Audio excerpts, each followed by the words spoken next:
चली बुलेट के माहौलवा धुआंधार हो जाई।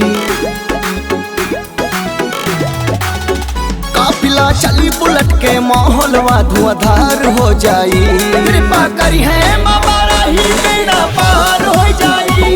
कृपा करी है बाबा राही बेड़ा पार हो जाई। पर धनिया जीतेंगे तोहरो सपना साकार हो जाई।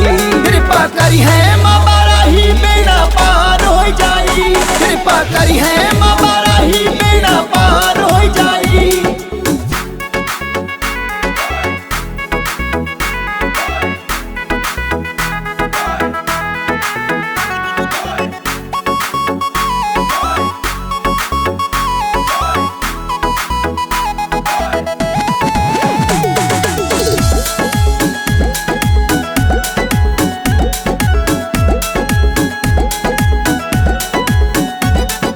आशीर्वाद बनाए रहा है बाराही मैया।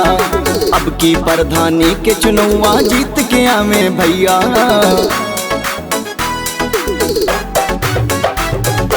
आशीर्वाद बनाए रहा है बाराही मैया। अब की प्रधानी के चुनौआ जीत के आवे भैया।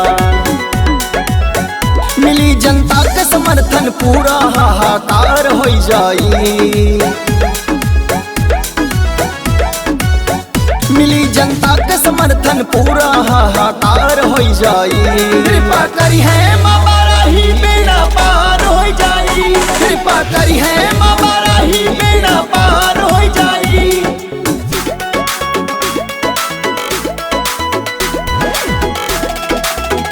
बेड़ा पार हो जाई।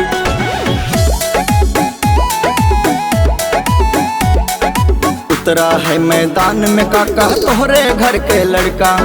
मिली जो सबके साथ चुनौआ हो जाई एक तरफा।